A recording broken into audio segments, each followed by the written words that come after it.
ক্যামেরার সামনে যে বাহবা কুড়ানো যায়, সেই বড় বড় প্রতিশ্রুতি দেওয়া যায় সেদিকে, কিন্তু সেই প্রতিশ্রুতি কতটা রাখতেন? রাজ্যের স্বাস্থ্য ব্যবস্থাকে চ্যালেঞ্জ করে সেবাশ্রয় শুরু করেছিলেন অভিষেক বন্দ্যোপাধ্যায়, কিন্তু কতটা সেবা পেয়েছে মানুষ?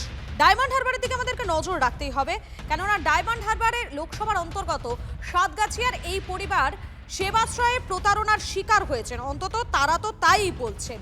সাংসদের মিথ্যে প্রতিশ্রুতি, চিত্তরঞ্জন মান্নার ছোট্ট মেয়ে দুরারোগ্য আর্টারি ভেনাস মেল ফরমেশনে আক্রান্ত, সেবাশ্রয়ে ছুটে গিয়েছিলেন তিনি।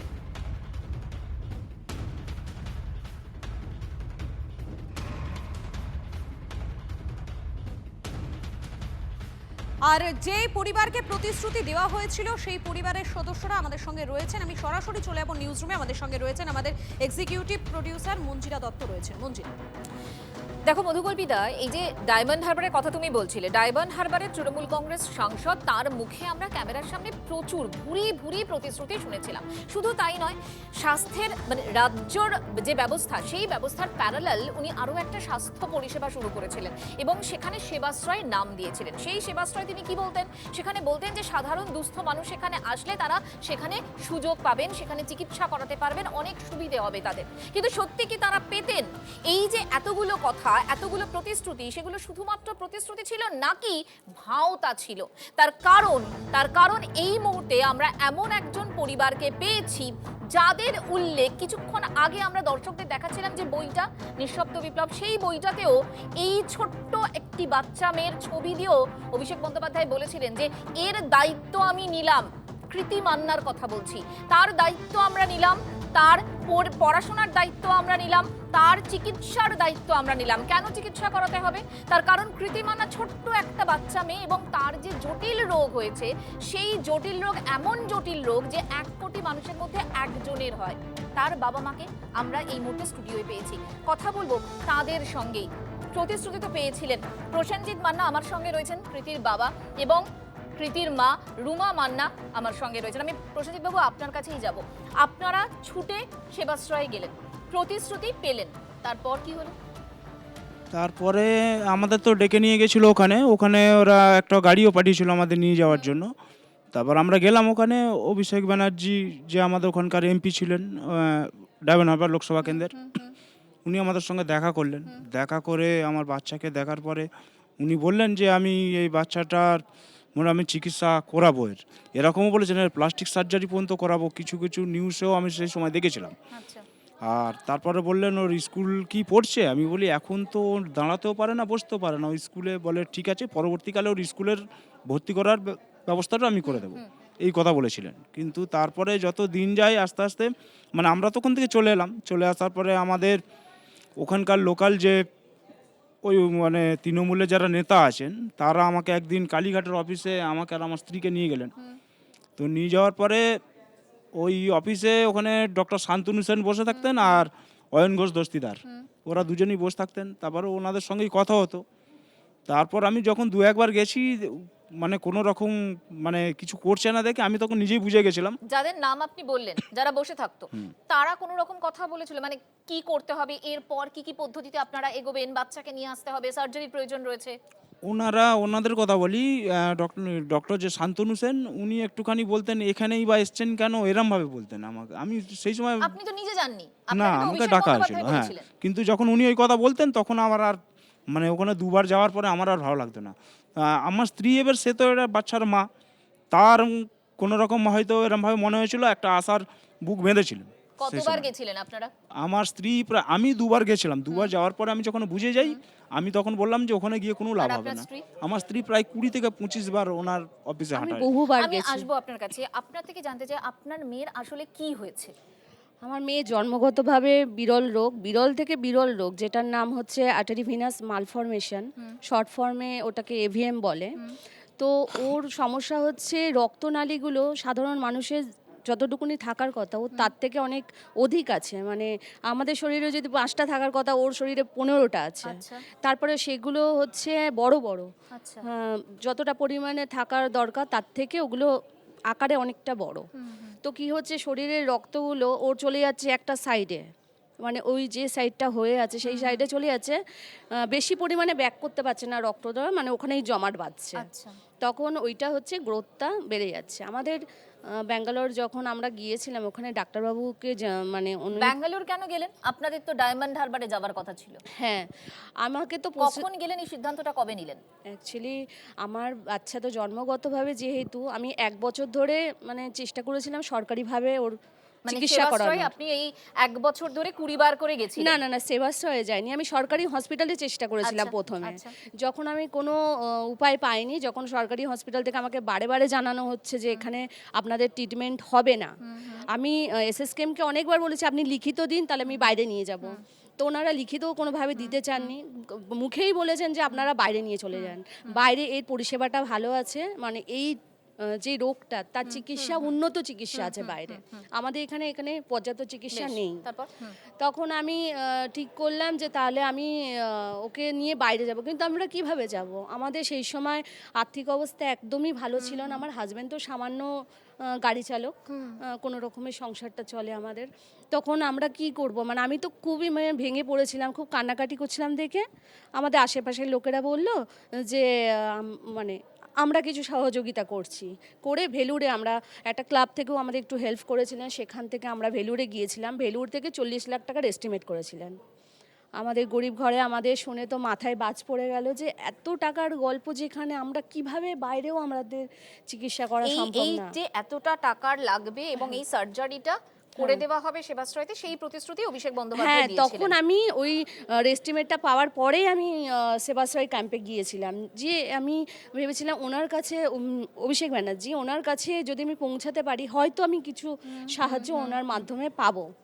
তো আমি সেই ভেবেই, আমাকে অনেকে বললো ওখানে সেবাশ্রয় ক্যাম্প হয়েছে, জায়গাটার নাম বলো। ওটা হচ্ছে বিষ্ণুপুর 2 নম্বর ব্লকে পানাকুয়া গ্রাম বলে একটা গ্রামে সেবাশ্রয় ক্যাম্প হয়েছিল। ওখানে ওটা সেবাশ্রয় মডেল ক্যাম্প ক্যাম্পটা- হয়েছিল, ওখানেই আমাদের নিয়ে গেছিল। হ্যাঁ, ওখানে হয়েছিল, তো ওখানে আমাকে নিয়ে যাওয়া হয়েছিল। মানে আমি প্রথমে সেবাশ্রয় ক্যাম্পে পৌঁছেছিলাম, ওই জায়গাটার নাম ভুলে যাচ্ছি। আচ্ছা, যাই হোক, ওখানে পৌঁছালেন এবং তারপরও আপনি 20 বার সেখানে গেছেন। হ্যাঁ, ওনার চেষ্টা কাছে না করেছেন। ওই সেবাশ্রয় ক্যাম্পের মাধ্যমে সরাসরি ওনার সাথে আমি দেখা করতে পেরেছিলাম। তখন উনি আমাকে প্রতিশ্রুতি দিলেন যে আপনার বাচ্চার পুরোপুরি দায়িত্ব আমি নিচ্ছি, আপনাকে চিন্তা করতে হবে না, ওর সার্জারি হয়ে যাওয়ার পরেও ওর পড়াশোনার দায়িত্বও আমি নিলাম। আমি একটু হালকা হলাম যে উনি দায়িত্ব নিয়েছেন মানে নিশ্চয়ই উনি কিছু করবেন। কিন্তু বাস্তবে কি হলো? বাস্তবে উনি পাঠালেন সরকারি হসপিটালে, যেখানে আমরা এসএসকেএম যেতে পেরেছি, এনআরএস যেতে পেরেছি, আমরা চাইলে আরজি করেও যেতে পারতাম, কিন্তু আমরা যাইনি কেন? আমরা জানি কলকাতাতে ওর চিকিৎসা পরিষেবা ভালো নেই, আমাদের বাইরে ওর তো নিয়ে যেতে হবে। একটা সার্জারি হয়েছে। হ্যাঁ, সেই সার্জারিটা তো আমি পরে করিয়েছি, মানে যখন ওনার কাছে বারে বারে গিয়ে আমি একটাই কথা শুনেছি, উনি কিছু করবেন না। হ্যাঁ, উনি মানে প্রতিশ্রুতি দেওয়ার পরেও বারবার শুনতে হয়েছে উনি কিছু করবেন না।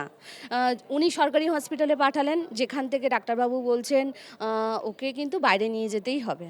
হ্যাঁ, এই ট্রিটমেন্টে, ইনজেকশনে ওর হবে না, ওর যেহেতু এত বড় জায়গা নিয়ে মালফরমেশনটা হয়ে আছে। ও তখন বসতেও পারতো না। না, বসতে পারতো না, তখন বসতে পারতো না। আর ওর হাতের ওজন ছিল 3 কিলো ওজনের হাত নিয়ে ও কী করে বসবে? তখনও 1.5 বছর বয়স, ও কিছুই পারতো না। তখন ওনার কাছ থেকে আমি লিখিত নিলাম যে আপনি একটু লিখিত দিন। সেই লিখিত কাগজ নিয়ে আমি ওনার অফিসে বারে বারে গিয়েছি যে আমার এই বাচ্চাটার জন্য প্লিজ আপনারা একটু সাহায্য করুন। আমি গরিব মানুষ, আমি কোথায় পাবো এতগুলো অর্থ? আমার পক্ষে তো বাইরে নিয়ে যাওয়া সম্ভব না, আপনারা যদি একটু ব্যবস্থা করে দেন আমি বাচ্চাটা চিকিৎসা করাতে পারি। আমাকে সরাসরি শুনতে হয়েছে উনি কিছু করবেন না, আপনি মুখ্যমন্ত্রী ফান্ডে তাহলে অ্যাপ্লাই করুন। প্রতিশ্রুতির মানে কি? আমি জানি না, আমি তো অবাক হয়ে গেলাম যে উনি যে এত বড় প্রতিশ্রুতি সবার সামনে দিলেন, ওটাকে নিউজ করলেন। হ্যাঁ, তো এটার মানে কি? আমার বাচ্চার জন্য উনি যদি কিছুই করবেন না, তাহলে কেন এরকম প্রতিশ্রুতি উনি দিলেন? এবং আপনি এই সার্জারিটা তারপরে ক্রাউড ফান্ডিং হ্যাঁ, করে বাধ্য হলেন যখন- বাইরে গিয়ে হ্যাঁ, করতে। যখন যেটা উনি- আপনার প্রতিশ্রুতি ছিল যে এ রাজ্যে সেবাশ্রয় আপনি সেই ট্রিটমেন্ট করাতে করাতে পারবো। পারলেন না। না না, পারিনি। ওনারা বারে বারে যেতে আমাকে একই গল্প শুনিয়েছেন, উনি আজ দিল্লি গেছেন, উনি বাইরে গেছেন, আপনি চিঠি দিন। আমি চিঠিও দিলাম, তারপরেও আমাকে শুনতে হলো, চিঠি দেওয়ার পরে শুনতে হলো উনি কিছু করবেন না আমার বাচ্চার জন্য। আমি হতাশ হয়ে ওখান থেকে ফিরে এলাম। আমার হাজব্যান্ড অনেকবার বারণ করেছিলেন যে তুমি যেও না, ওনারা যখন বলে দিয়েছেন কিছু করবেন না, সেখানে গিয়ে আর লাভ নেই। কিন্তু আমি কোথাও একটা আশা করছিলাম যে উনি আমার বাচ্চাটা চিকিৎসা করাবেন। আমি বারে বারে গেছি, বারে বারে আমি হতাশ হয়ে ফিরে এসেছি। তারপরে আমি ভেঙে পড়িনি, আমি জানতাম আমি ভেঙে পড়লে আমার বাচ্চাটাকে কে সুস্থ করে তুলবে। আমি সাধারণ মানুষের কাছে গেছি, আমার এই বাচ্চার জন্য ভিক্ষা করেছি আমি। এখনো ভালো আছে তো, এখনো ভালো আছে, ও ভালো হবে এবং আমরা সবাই চাই ও ভালো হবে, ঠিক ভালো হবে ও।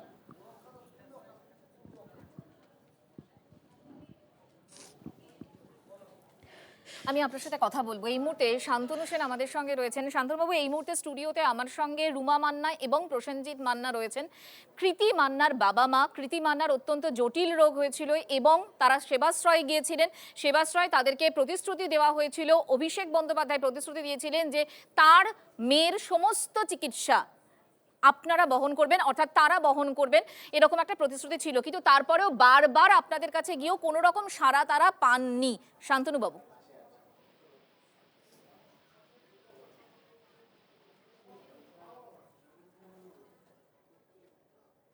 না, তৃণমূল নেতা শান্তনু সেন এই মুহূর্তে আমাদের সঙ্গে নেই, তার সাথে আবারও আমরা যোগাযোগ করব। আপনি যেটা বলছিলেন, তারপরে আপনি কি ঠিক করলেন? তারপরে আমি ঠিক করলাম যে আমি আমার বাচ্চা চিকিৎসা করাবো। আমাকে ভাবনা চিন্তা করতে আমি কিভাবে করাবো, তখন আমার মাথায় জাগলো আমি ক্রাউড ফান্ডিং করব, ক্রাউড ফান্ডিংয়ের মাধ্যমে বাচ্চা চিকিৎসা করাবো। কেটো ক্রাউড ফান্ডিংয়ের একজন দাদা ছিলেন, তো ওনার সাহায্যে কেটো ক্রাউড ফান্ডিং থেকে ওর ফান্ডিং হয়েছে।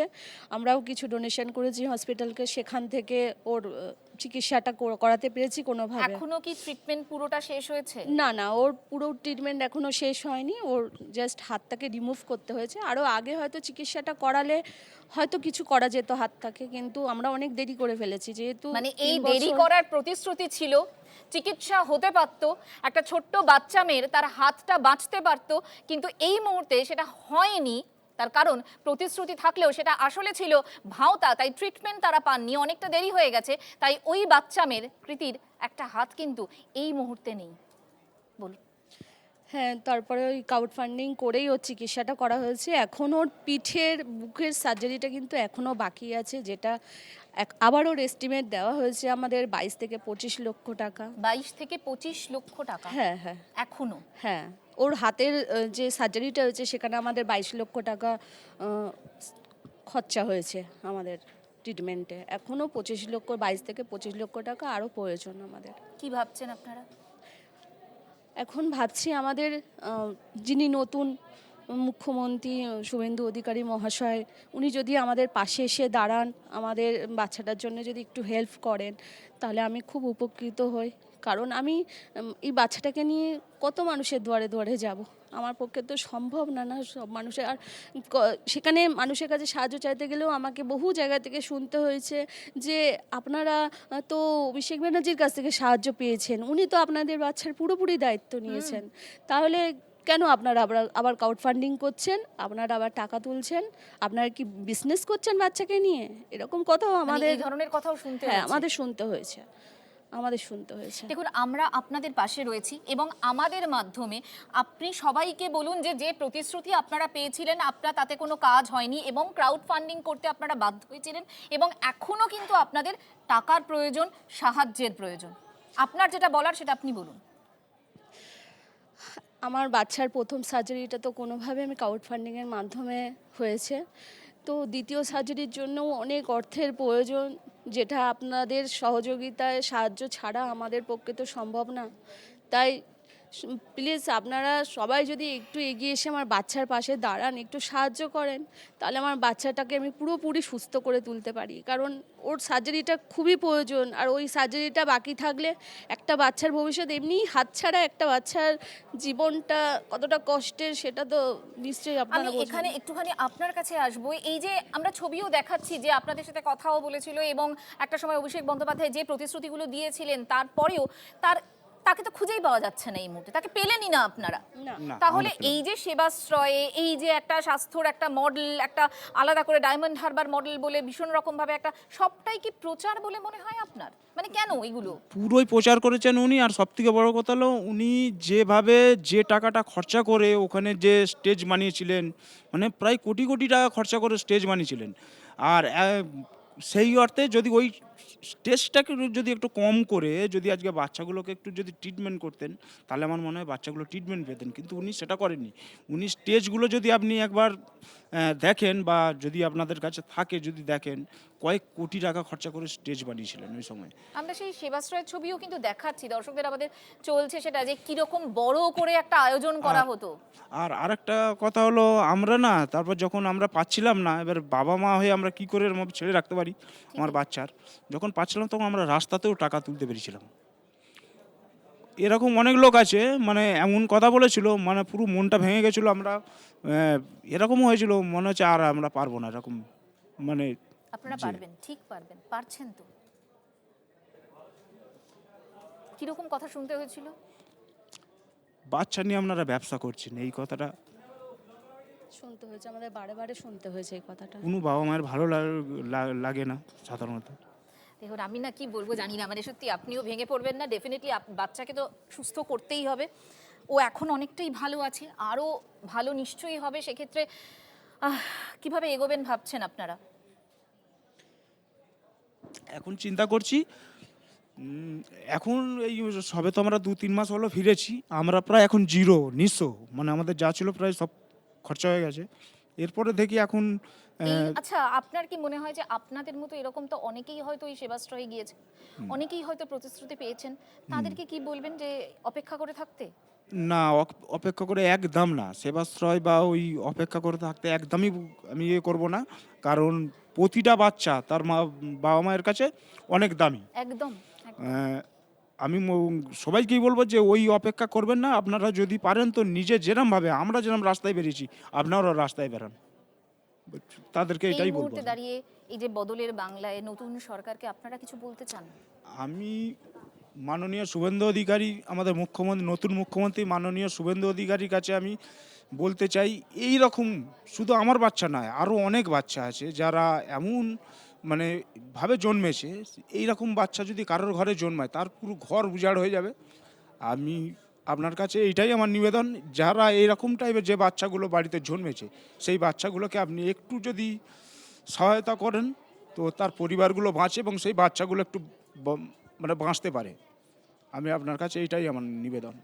আমাদেরও সেই চেষ্টাটাই যে আমাদের মাধ্যমে যদি এই কথাগুলো প্রশাসনের কাছে পৌঁছয় তাহলে নিশ্চয়ই হয়তো আপনারা একটু সাহায্য পাবেন। এবং আমরা সবসময় TV9 বাংলা যেটা চেষ্টা করি সেটা হচ্ছে আপনাদের পাশে থাকার, মানুষের পাশে থাকার। সেই জন্যই আপনাদের আজকে এখানে নিয়ে আসা।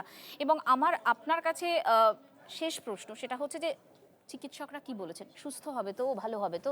আর কি কি রয়েছে? আরও 2টো সার্জারি করতে হবে? হ্যাঁ, ওর যেহেতু পিঠে বুকে একই সমস্যাটা আছে, তো তার জন্যেও উন্নত চিকিৎসার দরকার, যেটা এক ধরনের ইনজেকশন ওনারা দেবেন, দিয়ে তারপরে ওনারা সার্জারির দিকে যাবেন। তো সেই এটা কথাটা আমাদের সাথে বলে নিয়েছেন যে এখনও ওর 2টো সার্জারি আমরা করাবো, কিন্তু একবারে তো হবে না, একবারেই পিঠে বুকে তো হবে না, পিঠেরটা আগে করব, তারপরে বুকের দিকটা হবে।